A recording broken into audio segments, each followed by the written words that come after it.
Everyone, my name is Mr. Today we're doing behind the scenes on the Holiday Horror Zone 2 animation. If you haven't seen the original video, make sure you check it out. It'll be first link in the description. I garnered a whole bunch of old screenshots, old videos, test renders, a whole bunch of the sort. So if that interests you, then I think you'll be in for a treat. It's pretty fun. It was a bit of a process. This was honestly my most ambitious animation to date. Without further ado, let's get right into it. This essentially we'll just boot it right in the project. I think how I'll structure this is I'll do essentially a sweep of the project, just kind of commentating as I go, and then toward the end of the video I'll probably just do a compilation of like test renders, old screenshots. To start though, the food court was definitely like the biggest thing that made an impression, especially when like ending the Zone 1 animation. And it's actually funny because you can see like a bit of the map. I'll actually end up booting up like the Minecraft world later, just so you can see what that actually looks like. But in the project, it's like kind of in the like different parts, which is kind of cool. And that kind of helps with performance too, because the actual build is all connected, so it actually works as like a functional map, which is cool. But we're not focusing it out here tonight. We're focusing on the actual mall, so let's get into it. At least though, I also muted the audio so that way put my own music over it. This whole section was really fun, and this part of the food court is actually really funny because when I was making Zone 1, I originally had the idea that Malik would appear in this area instead of Puppet King, but this was like a good year and a half ago, and like Puppet King wasn't as prominent as he is now. So, and also for him to like introduce himself as like the first time you get into the mall, and it ended up working pretty well. And so instead of Malik, I mean, Malik would have been cool in this section too, but Puppet King just made more sense, and he definitely like made a lasting impression. So the original OST that Heartlake Green made, I had him do a custom OST for this animation. It played in Zone 1, but it was only like 20-25 seconds. Its real purpose was for this food court scene. It was pretty heat. I originally did a melody for it that was just okay, but that man is super talented because he took what essentially my vision was for it and he just made it so much better. And it's so funny too, because that OST, like it pretty much fits with Holiday Horror in terms of like instrumentals and stuff, but he released that track before the actual official track of the Puppet King came out, and it sounds so similar in how it builds up and down. And I feel like it just creates parallels to what the actual like Holiday Horror OST track is, and how that one became like really close as well. But I don't know, it's pretty fun. This felt like just a whole look at this fool in itself. I'll probably have the voice lines playing in the background. Look at this fool. Actually, let me just go back a little bit. I feel like this is such an action piece too, and like part of like the development of actually making the map was like creating certain events that just like make sense. And from mall level, I do something I wanted because it's still inferred if Puppet King can fly or not, or like because we know he's like a sorcerer. He has like magic and stuff, but it's unconfirmed if he can fly. I think it's perfect. I think it makes him a lot more intimidating. But I knew ever since Zone 1 that I wanted him to fly down a flight of an escalator. And so combining that with like starting the food court was just so perfect. I gave you a chance, Puppet, yet you've decided to wander into my kingdom. Why is that? It's just a whole like just one sequence. Look at this fool. Play it one more time. It's just honestly. I gave you a chance, Puppet, yet you've decided to wander into my kingdom. Flying to the walking like. Why is that? What is it you hope to find? Is it my ring piece? Why else would you possibly be here? It also feels a little jarring hearing me like regular voice and then my depiction of Puppet King. It's like a little bit lower. Do not threaten me. It is useless. You are useless. Also, I will say, I'll probably mention this one more time, especially later, but the one thing, well, if anything, Puppet King was like the most sophisticated character I ever done. especially because of his like puppet strings, because they essentially had to be hand animated, which was so painful to do. Like Doug was okay because he had worked with his model before, so he was all right. Puppet King, because he can fly, because he has a cape, which essentially is like mimicking cloth physics, and also his puppet strings, which had to be hand animated and tracked, because wherever he was aiming it, You here. had to be like Do not. because it's parented to his hand, and there's 3 points, so there's 1, 2 like in the middle, and then 3 Threaten me. It is useless. You wherever are he was trying to aim. useless. But we can fix that. which is the most painful part, but My new done puppets properly, it turns out really well. are not equipped. Are useless. Just this whole But we can fix that. lift off. My new puppets are not equipped to their new body. Yeah. Something cool about the scene too was that originally I wanted Puppet King to like essentially threaten Doug all along, like as he's going through the food court. But the original plan was to have Puppet King walk on the sides here and eventually make their way here in front of like the Christmas tree. But I realized with the beat of the music, because it goes really fast, that I needed to like move it along really quick, and that just wasn't gonna happen. So I was like, I wonder if I can get to this spot faster without having them walk. And then I'm like, oh wait, Puppet King can fly. So if he just like grabs him and flies over the Do Christmas not tree, threaten me. It is useless. Felt a lot more You badass. are useless. But we can fix that. we can fix that. My new puppets are not equipped to their new bodies. Flip You backwards. will act as their training dummy.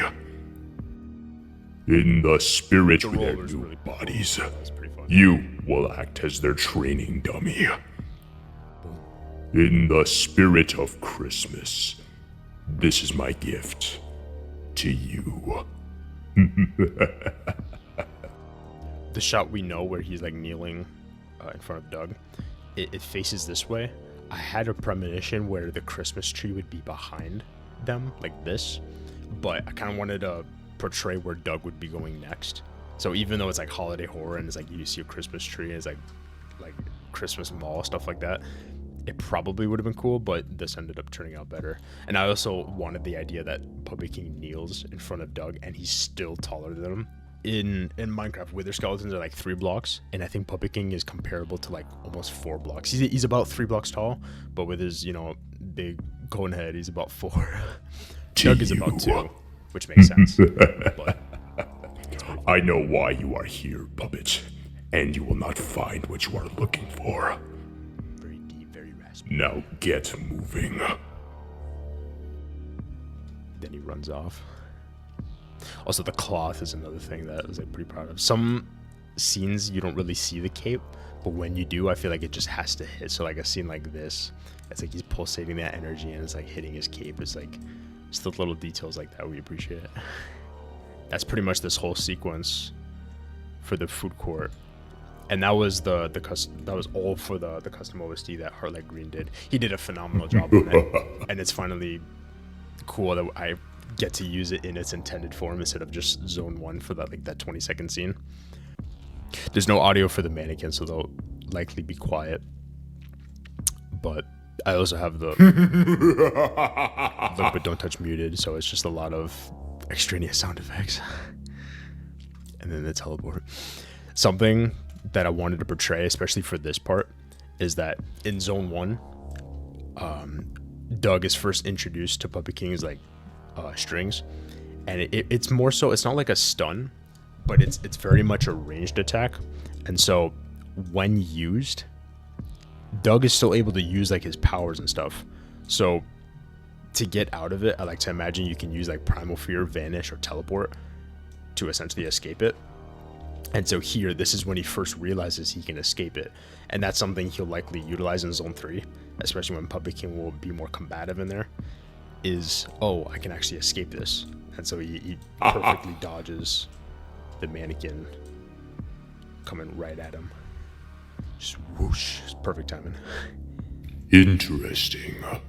You got this man contemplating.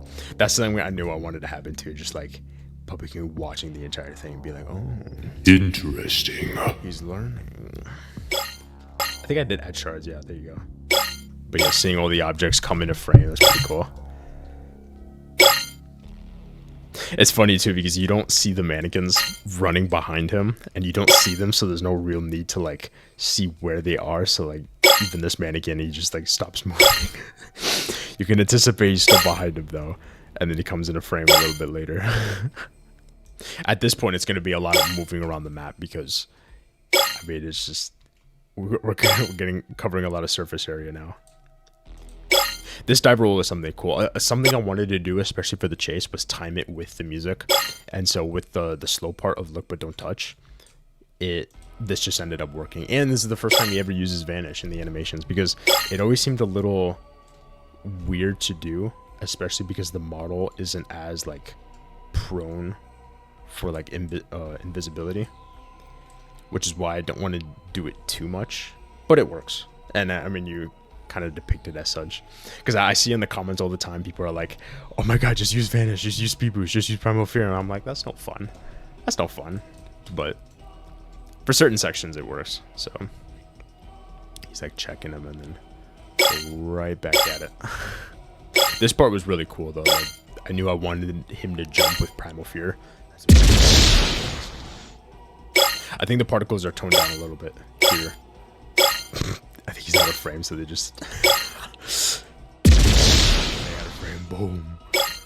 As he's in the air, he's literally like moving diagonal. So like, let me go in slow motion here. With the camera, it's not as susceptible, but he's like moving right as he jumps.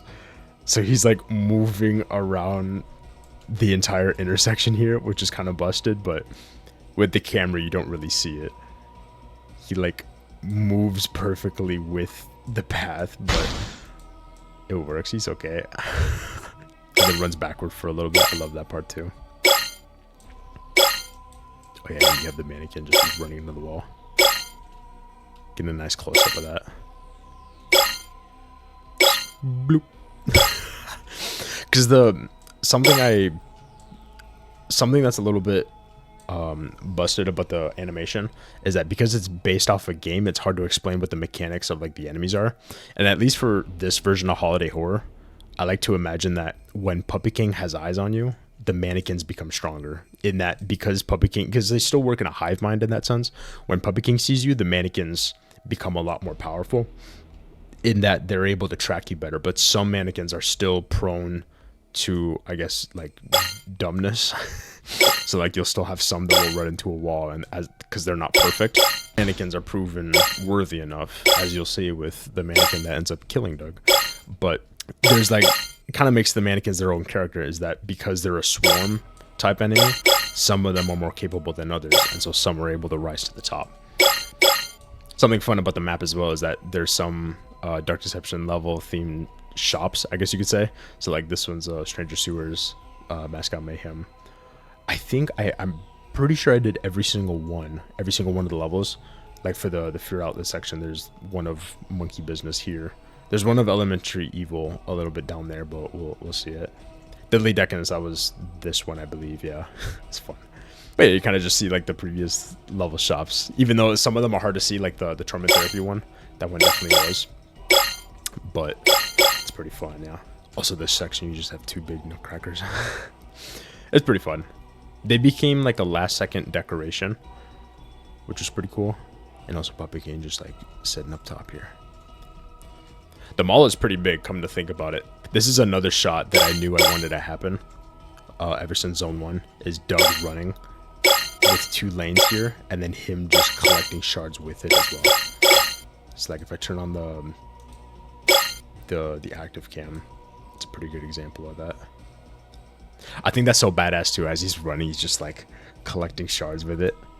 That was definitely something that was really cool to see. Just collecting it as he goes. Just Puppet King up there, mannequins behind him. Like, there's so many shots that I knew I wanted to nail that just, I feel like I did. And it turned out really good. I'm so happy with this whole thing. And the reception on it too. Like 5K views in 4 days. Like, considering I haven't uploaded in a little bit, that kind of reception has been phenomenal. So I'm just forever grateful you guys watch my stuff. I definitely tried to improve with every single one. This escalator part was another like set piece I knew I wanted. And something about this chase in specific compared to like the Mascot Mayhem and Barely Buried animations I did was that it essentially goes from one thing to another. And it's like I knew I wanted these scenes to happen. It was just a matter of tying them together. So, oh yeah, the sign falling here. But something interesting about this, I'll just kind of let this play for a moment. Mannequins kind of take their time. But I knew I wanted Doug to go on the escalator and it just start moving downward like this. And then mannequins at the bottom, him like getting closer to them, inching, and then using speed boost to escape it. But it was funny originally because Puppet King wasn't going to have an influence on the actual escalator. Originally, the escalator would have been like a trap of its own, where if you go on it, it has a chance to just move by itself downward.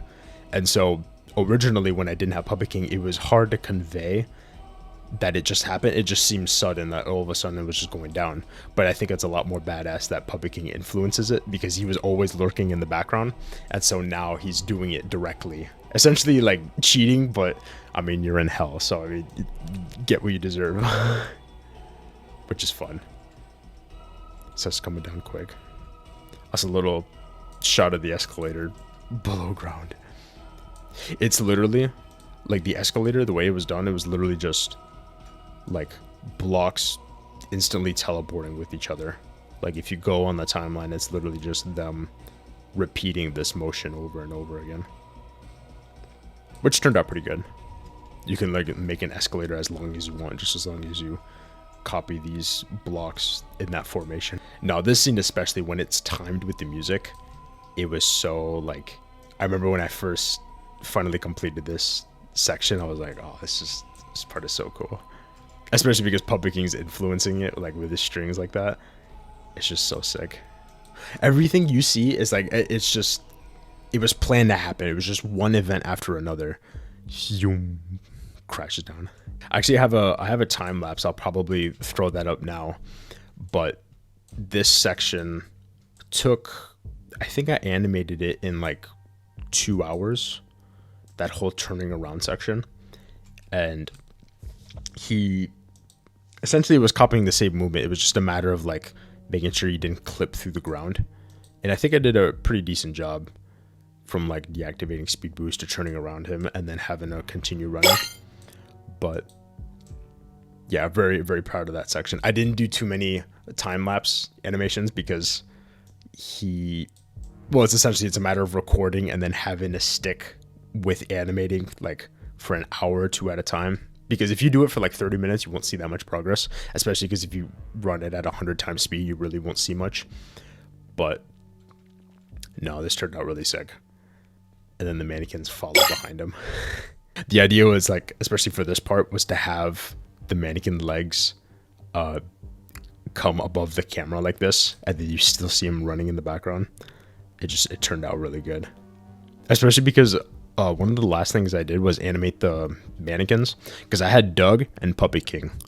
Actually, the first thing I did was Doug and the camera, because they essentially paced the whole animation. And then I did Puppet King. And then because the mannequins don't really interact, even though they're there, they had their space to, I guess, operate under. They don't really animate with Doug, so you could just animate them separately. That's essentially what I did. So like, eventually when it came down to this section, it was just a matter of adding them in. Having fun, puppet! Oh, this is an old voice line too. It's funny. I think I did like 3 different takes on this part, and this was more just to have a placeholder. But having fun, puppet! Run for your puppet!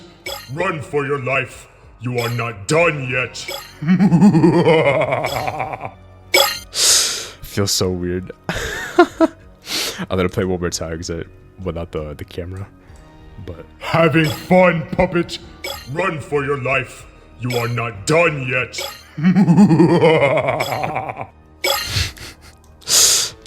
Yeah, voice acting is like something that's definitely new to me, especially having fun, puppet! Especially for this animation. But Puppet King was really fun to do, and I think I definitely learned a lot because of it. This section too, I knew I wanted something where as soon as Doug gets to the second floor, Puppet King just continues to taunt him, because we haven't seen him in like a minute or two ever since the chase started, and so he was always lurking in the background, and now he's making himself known. Run for your life! You are not done yet! And this idiot just floating on us. It just felt so intricate, and also I wanted him to make a reference for like "run for your life," because "look but don't touch" is just a constant "run for your life, run for your life" lyric. So it's a fun little nod there. Like all the mannequins you don't see just end up sliding around the place, because if they're off camera, I'm not gonna like intricately place them. So like even this mannequin, as Doug is like doing his thing way over there, he's literally floating across the void. Or floating across the wall, staying out of sight of the camera, but eventually when he gets used for this part, they all just kind of get spawned in, and then it's just all of them, all in good timing. This was a very intricate scene for Puppet King, and also because I think this happening in Holiday Horror, where he basically takes two mannequins from the lower floor and just brings them up to the top, I think is so badass. And also because it really like showcases his magic here, which I think is really cool. Just boom, boom.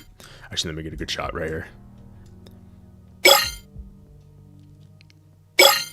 The animation turned out really good on the mannequins too. Them kind of plopping up. Boom, boom. Turned out really good. But this is another instance of the puppet strings being very problematic, because I literally had to track the mannequin intricately, and it just was a whole tedious process. And the particles they kind of rotate around the line, those had their own like attractor to it, so wherever the line moved, the particles would move, so that was no problem. So it was just a matter of like animating the line intricately, which took a lot of time. If I were to be asked what was the hardest part of the animation, it would probably be Puppet King strings, because it's just so intricate and it just takes a bit of time, but it turned out phenomenal. I just like, for Zone 3, I'm trying to imagine like the amount of things I had planned with what he'll do and how those puppet strings are going to be even more of a problem, but should be really cool. Play it one more time on him. Get a nice wide angle. There we go. But I think him just like flying is so perfect, and also all the mannequins like running behind. It's also weird seeing the scene happen like one after the other, because he like constantly gets teleported back with every camera shot. It's a matter of just like pacing, and I guess you could see it in the camera shot, but especially for that stretch he does before he jumps off the second floor, it's like he's constantly teleported, which looks, I guess, weird when you see it in the project, but it turns out really cool. And then you have this slow-mo shot. That's something I knew I wanted to happen too, where he's like, he uses teleport to save himself. Swoosh. So good, man. I didn't originally plan to have Puppet King kind of like in this area, because I knew I wanted him over here, but I kind of wanted him to be a little further back. But then I think it made sense, like composition wise, especially before Doug uses teleport. Like in this shot, you literally have Puppet King mannequins on the second floor, Doug in the air, but also just Puppet King hands behind his back, just like watching the entire thing. I thought that went like incredibly hard. But yeah, this teleport was very fun to do. Also, just like his recovery is like super clean, keeping his momentum forward. So good.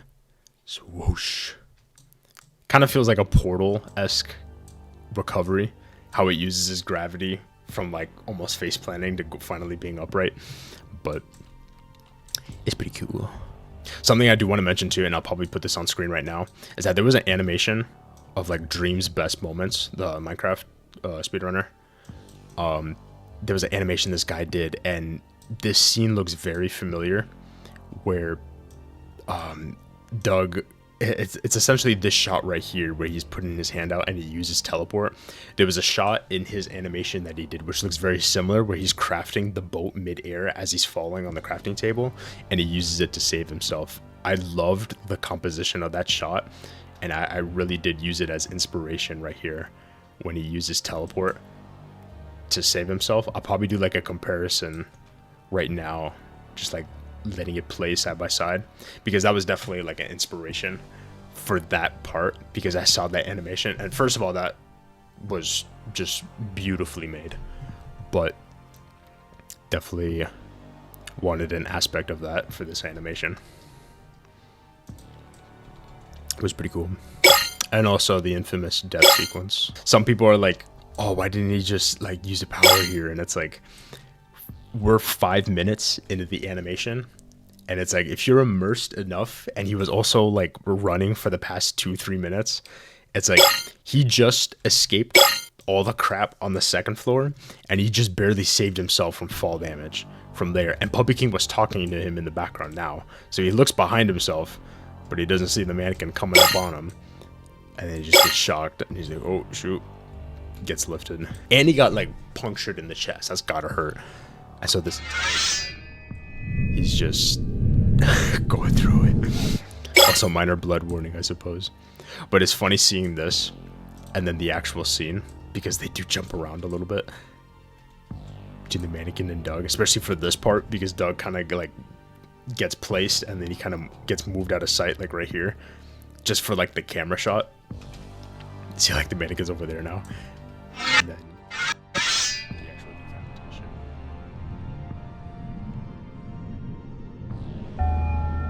The actual sound effects.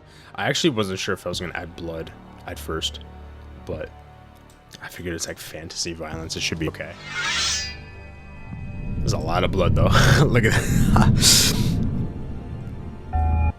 I also think it's perfect because it's like holiday horror. They all have pointy heads. They make such an emphasis on that, the heads. Or I guess their heads are like their endearing characteristic. And so for their kill shot, they go for the head. And it's just a nice, clean sweep decapitation like that. But getting that slow-mo was like really hard as well. Even in the video editing, I didn't let it play long enough in the animation, so I had to slow it down quite a bit. But it turned out really good. It definitely was a little bit jarring as well, like seeing people's reactions and being like, wait, like the flyback was, and the sound effects, everything coming together just made it.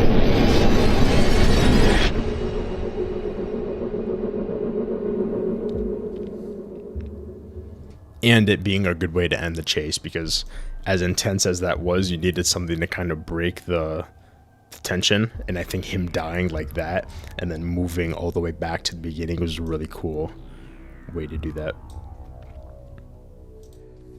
So even as the camera moves, you kind of see like all the things happening.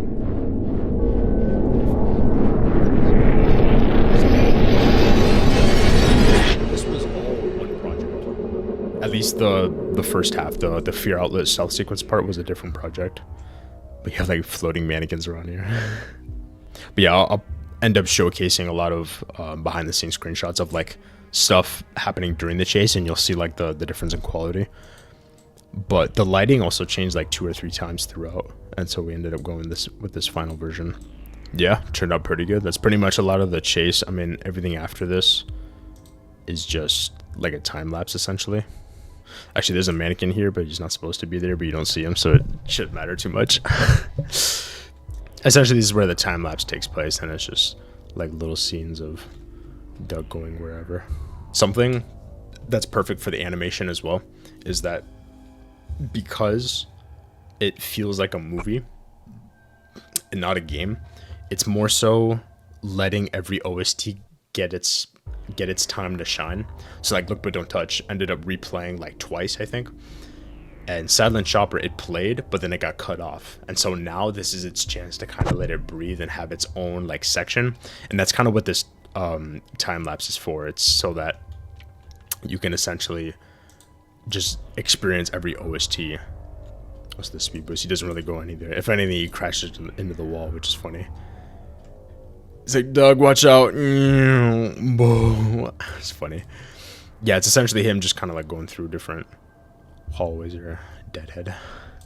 This mall really isn't practical if you think about it. I mean, you have some seating, but it's really just a maze.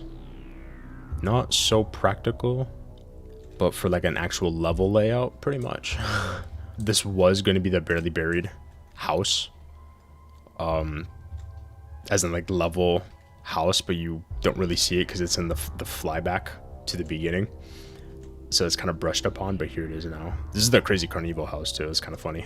It's like the little fun house. This part was pretty cool too, because it's Puppet King continues to look for him, because he's at this point he's surprised how Doug is alive, because he saw him die and he realized he's still kicking. He's like, what? How is this mortal alive? How is this puppet alive? Some shit like that. Doug is like, I guess, learning from Zone 1 because he rounded a corner without using telepathy. And now he knows to do it before he, I guess, does so. He's essentially more cautious before he like rounds a corner because he learned from Zone 1. But yeah, this part's pretty cool. He's just like ordering the mannequins. Before he just flies off into nowhere. Essentially, wherever the characters you don't see off screen, they just won't move. Because if it's enough to fool the camera, that's pretty much all that matters. It's like you'll stop there because you no longer see him. Why do extra work if it's not going to be seen?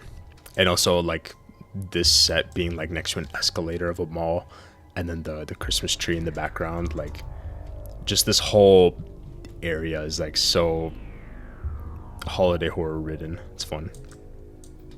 The whole thing is just fun. That was the whole objective with it. And then you have this section where it's essentially just Doug, more of a time-lapse sense where it's like time passing. Just cool collection shot of telekinesis there. Something that was a little bit difficult as well is making the mall an actual like map. And I wanted to build whatever was necessary, and like whatever was going to be seen. And so some parts may be a little bit more barren than others, kind of like this area where it's like you have the actual like mall, but it's not really decorated, especially back here because you never really go back here. But for this area, because in the chase you kind of run past here, but then you go this way. I knew I wanted more surface area to kind of like use as the time lapse and just have more mall, so that's why I ended up decorating this area a little bit more. But like past here, there's not really any decoration, so as a practical map, there would definitely be a little bit more to do on this map if it were to be playable. But for the animation sense, I mean, it's good enough. It essentially plays like it should. Yeah, you just get one more shot of telekinesis. So Doug speed boosting on him. Mannequin actually keeping up, surprisingly. I would say they're like Agatha's speed, the mannequins. Maybe about player speed otherwise. And you just have the mannequins walking around. I ended up doing the thumbnail in the project, and you just have the mannequins sliding. Yeah, there you go. I did the render before this, so actually I would need to fix that if I were to re-render. It's like you just have mannequins flying in. But you also get to see like essentially the thumbnail of it, because I did it in this project. Turned out pretty good. It does use this area too, but yeah, it turned out really good. Good angle there, sexy shot. Oh yeah. I did have an older version of what would have been the thumbnail, but it just felt kind of bland, and it didn't have as many mannequins in it, and Puppet King was just bland, and so I think this version ended up turning out pretty good. It's funny, you see like a broken arm on this side. It's funny. Holiday Horror Zone 2, if you had to describe it in one screenshot, this is essentially it. It's a pretty good depiction. For the overall chase, it turned out phenomenal. I'm really glad how it turned out. The goal was always to have like the chase sequence and then the fear outlet stealth sequence, which actually we'll go to right now. That section turned out pretty good as well, especially the final part. But yeah, let's go over and switch over to that project. Alrighty, we have the project booted up. It essentially uses the same map.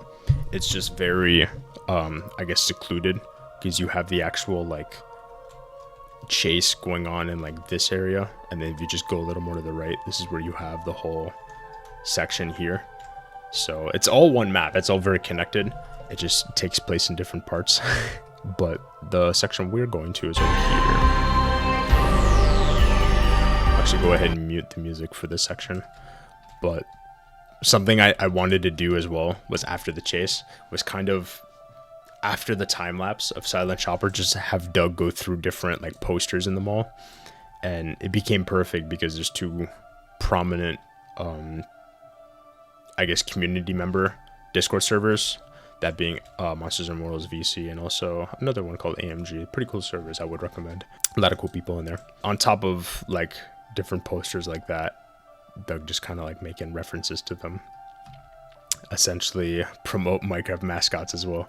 Originally, I wanted to do just a mascot mayhem poster because I already had the Minecraft models made for them, so it would have been perfect. But turns out I'm actually making a game based off those same exact characters, and because there was an animation of essentially Doug going through that level, and so it's just perfect. Him just like looking at the poster being like, what kind of crap is this? I just feel like nah, we're not doing that. It's funny because he's literally in the poster. But just a fun little section, and something I wanted to do for Zone 2, and I did a little bit for Zone 1, was introduce a little bit of humor, because as serious as I want this to be, I still want it to be a little lighthearted, something you can like chuckle at, because there is some like dark tones to it, but I still wanted to be like, just introduce a little bit of comedy to it, even if it's a little bit. That's all we want. But like the middle finger in Zone 1 at the mannequin, and this, it's like little bits of comedy. But yeah, this section is like, it's kind of getting ready. You, over here. Come here. I was lagging a little bit. Over here. He's more so like confused at this point. He's like, doesn't know where Puppy King is. Come here. He has almost all the shards. He literally just has like 3 left, and you see on the actual tablet. Eventually he gets to this part. And I would say this whole Fear Outlet stealth sequence section was very intricate to plan, because I knew I wanted Doug to sort of drop into this restaurant, like into a restaurant kind of area in the mall, but I wanted it to be exposed on the bottom floor. And so when building this, I knew I wanted him to essentially crouch behind chairs and stuff, but with the scaling of Minecraft blocks, having him like on his knees, essentially crouch, walking and hiding, just wasn't going to work, because he's just bulky at his like as it is. So I ended up having him go prone, where he essentially crawls through this area. That's before he drops down. The drop down section was also pretty cool. That's why it's like completely exposed here.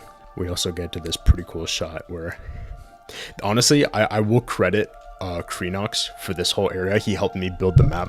I'll credit him in the description, and I also did in the credits on the animation, because that guy is phenomenal. He also makes a lot of cool Dark Deception Minecraft content, so I would also recommend checking him out. But I would honestly recommend or credit this whole section to him, because I had the rough draft of like the layout of this area, but a lot of the decorating was pretty much him. Like, he did a lot of the ceiling structures, these like sandstone garniments on this side, like the texturing, even the mask for that matter. This was like, I would credit this area a lot to him, and he definitely helped kind of get that vision of what I wanted for this area.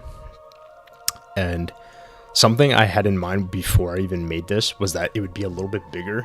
So if I did had to remake this, I would probably make this area a little bit more grand and maybe even taller. But it serves its purpose pretty well, especially for the stealth sequence. That's kind of the purpose of these pots here. But it's a pretty loaded shot too, because you have a lot of mannequins moving, and something I didn't want to do was have their walk cycle be on like the same timing. But like for this area, it turned out really good, because there's about a dozen of them, plus Doug, plus Puppy King, plus all the lighting. So it was a pretty intensive shot, not gonna lie. Fortify this area and spread out. He will not get past here. Also the voice acting. It's funny. Area and spread out. He will not get past here. I think Doug is hiding. Be a king. Something that kind of came late, and that was also added like at the beginning of the animation, was these speakers. I knew I wanted it in this section where Puppy King basically calls out to Doug throughout the zone. And that's kind of his purpose here, is that there's essentially 4 speakers. I don't know why they're moving. They don't move.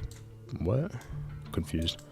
And I'll figure it out later. Essentially, I knew I wanted speakers to be in this area, and also when Doug is hiding, it being called upon him in this area. And so like the composition of the shot of him like looking over this area, and also him having to turn behind because the camera or the speaker's talking to him, I think it was really cool. And also just the whole advertisement of like Public and the mannequins behind him. It's like this is his domain. Yeah. It's just me. Also, the texture is really cool. I ended up doing a placeholder for Tammy here, so it's literally just me talking. I had a loaf of brie or bready do the voice for Tammy. She did a pretty good job. My. I was definitely impressed with her, and it definitely was useful to have her as a voice this time, not just text on screen like in Zone 1. I did end up doing voice lines for her for Zone 1, so that's something I do want to update eventually. However, Zone 2 just ended up getting to it first. Everywhere, and I can save you from them. Come to me.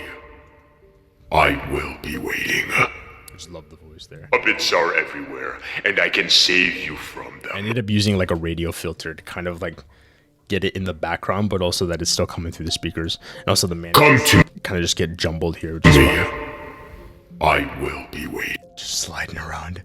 But this is the money shot where it's like you have the two mannequins. This was honestly, this shot in particular went through a couple iterations, but something that was done pretty late is the mall art.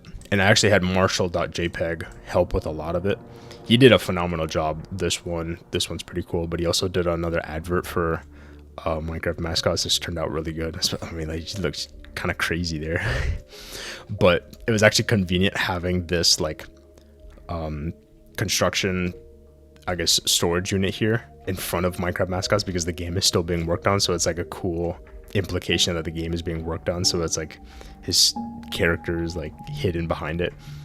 But overall, he did phenomenal. And especially for this area, I mentioned that because it also acts as lighting on the masks. And so when you look at it in rendered form, it's like you have the blue on this mask, the red on the angry, or the sad face, the blue on the angry, and then just like the purple on this one. It's just like, I feel like the lighting just came along really well. And I've been using Minimator for just about 4 years at this point. Like I started in just about 2020, but I didn't start making like Dark Deception Minecraft animations since 2021. So I feel like my skills have definitely elevated a little bit, which is really cool to see as well. Especially for this project, I feel like it's a demonstration of like how far I've come, especially with like the very first animation I did on like Mascot Mayhem Zone 3, which turned out really good. But no, this shot was like really phenomenal. Him just like his arms behind his back, still trying to chat shit at you. But Find a way to move past them. I can keep them off of you. it's funny to hear. We're gonna go past this section, but essentially Doug still can't talk, and that's actually on purpose. I didn't give him a voice because there is a reason why he can't talk, but giving Tammy and Puppet King a voice still makes sense. This shot was really cool. Let me go actually where the shot took place, not just use the rendered view. There you go. The drop down here was like very intricate, especially animating him like going over it, but the jump is pretty cool. All smooth animations, that's what we like to Not see. now. Just stay out of his sight. And the Tammy teleports away there. Whoop. It's pretty fun. And this essentially kicks off the stealth sequence, so like you see Puppet King all in the background there. But this area kind of set up his like general status, where he basically lines up the mannequins and he's like, part way, make way, as he's walking, essentially waiting for Doug. But he doesn't know that Doug's kind of just operating in the background, even for this part. Whoop. And then you have the mannequin running past there. I originally, yeah, because he was supposed to like crouch walk through this area, but because Doug is just so bulky and this is only 1 block tall, it just made sense for him to go prone. And I ended up using it when he gets to this area as well, so it just ended up working. So for this section, he pulls out the tablet. Something I do want to credit Rye Guy for. He's another fellow YouTuber. I had multiple people kind of, or people that I trusted, look at the animation beforehand. And sort of give their critiques, their creative criticism on things that could have been improved. And Guy, this was one thing he recommended, was that originally I kind of just had the tablet on the powers that he was going to use. He had teleport ready, he just used that. But something he mentioned was having him click to telekinesis, because he's going to get ready to use that next. And so he starts at telepathy, boom, boom. And then he kind of looks to the side. You get the last 3 shards there. He looks to the side. He's getting ready. And then goes ahead and uses it. Essentially blasts everything forward. Zone 1 was a good indicator of like, oh yeah, the shard berry can actually be useful, because he realized he got blasted in the face with it. And in Zone 2, he's like, wait, I can do the same thing. So this is like Doug evolutionizing his surroundings and adapting and making use of what he has, and the foliage just going crazy over here. No, but this section was really cool, just like the shard barrier breaking. Probably just kind of floating there. But this part was really cool as well, like Doug just running and taking advantage of like the manipulated setting. Actually, let me show what it looks like inside. Whoosh. Kind of just flings himself in the thing. Boop. There we go. Boom. The physics, like, with his legs flopping was really fun as well. Just, like, animating this whole part. He's just like, whoosh. Boom. It's fun. I definitely wanted him to, like, have that as a distraction, and then him just finally, like... Whoosh. A little bit funny as well, just it looks kind of ridiculous, but it shows how desperate he is. Puppet, show yourself! Games, Puppet, show yourself! And then Puppet can just fly in here. This has gone long enough. I think there's different lines here. I definitely used different lines throughout, especially like just for the Minimator project. I think this is the same. Buddy is still out there. But I definitely wanted an emphasis on the mannequins kind of being their own character as well. And kind of like what I talked about, how even though the mannequins, there's duplicates of them, I want some of them to have like a little bit of their personality, in that some are more capable than others. And that's kind of the theme of this whole level in general, is that some mannequins are more capable than others, essentially. And even though Doug had to escape from like a dozen in the chase, there was only one that was able to kill him. That's because he ended up cutting him off, or just got a different angle on him, or he waited patiently, whatever you want to call it. But essentially this kind of became the chosen one. He's full of blood. Kind of just red arm spikes. I shall grant you ascension. But this is kind of like my interpretation of like how the Red Stalker becomes a thing. Kind of just grabs him like, all right, your turn now. And it's really good timing with the music too, like with Fear Outlet here, because Doug's like, what's happening? And there's like magic whooshing going on. He's like,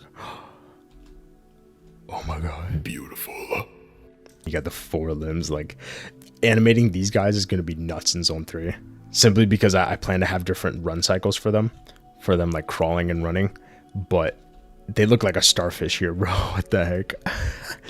And then you just have the regular mannequin surrounding. Now find him again. I feel like this is such a weird, like, Puppet King moment. He just, like, grabs the top of their head, like, find him again. I don't know, it's like a fun, interesting, fun detail. But I think it's fitting. What is this mannequin doing? Find him again.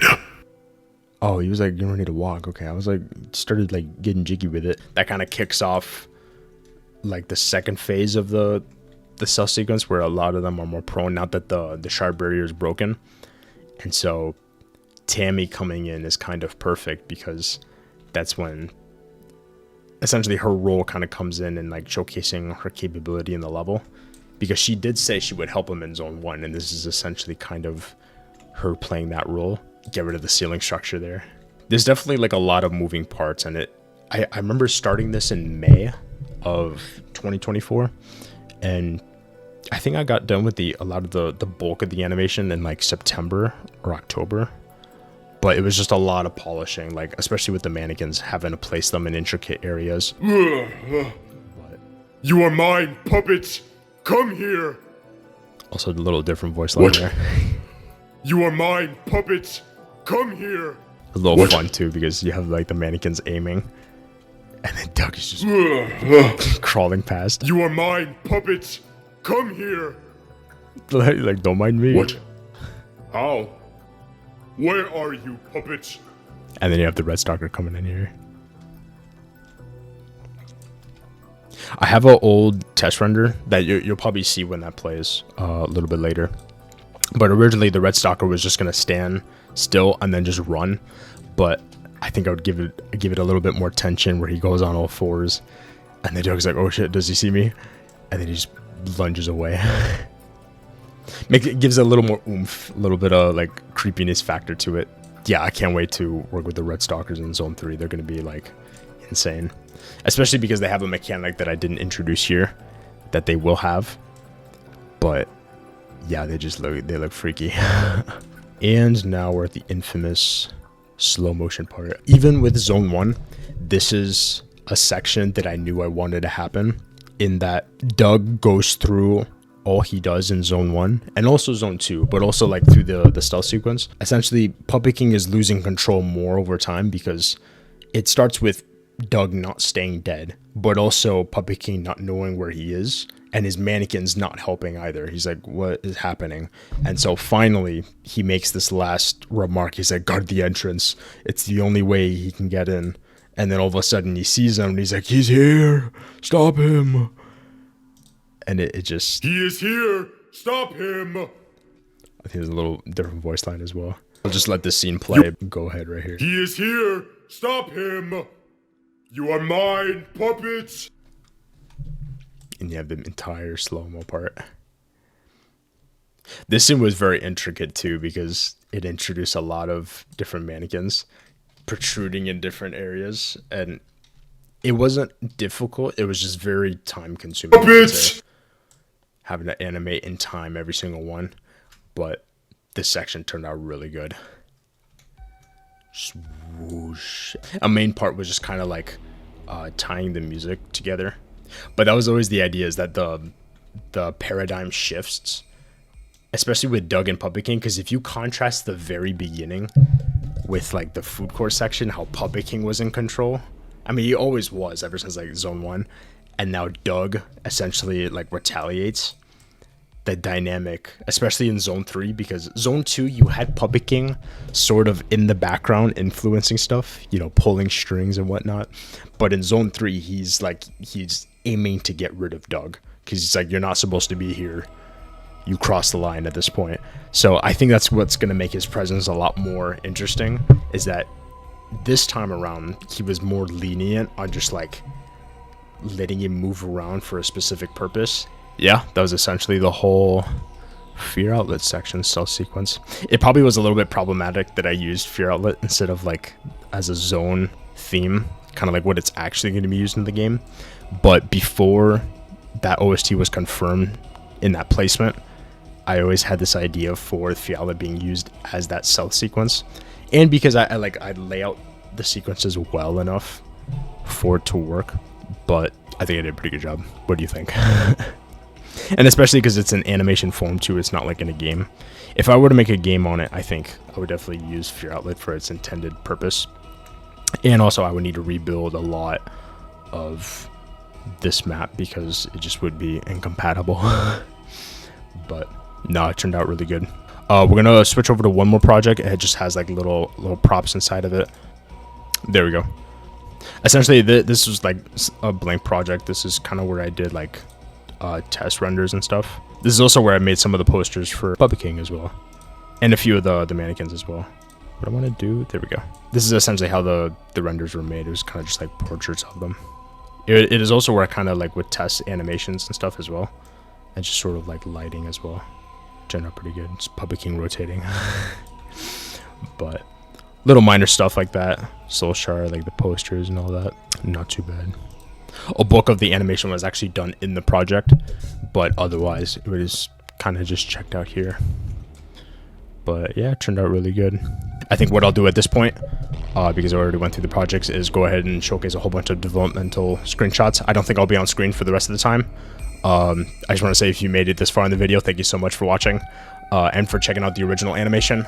It means so much to me for you guys supporting it. I can't wait to do Zone 3. I have a feeling it's going to take a while to get to that point for it actually being finished, but hopefully in good time. Should be fun. Thank you for watching. Enjoy the rest of the behind the scenes screenshots, test renders, and videos. And I'll see you in the next video. Thank you so much for watching.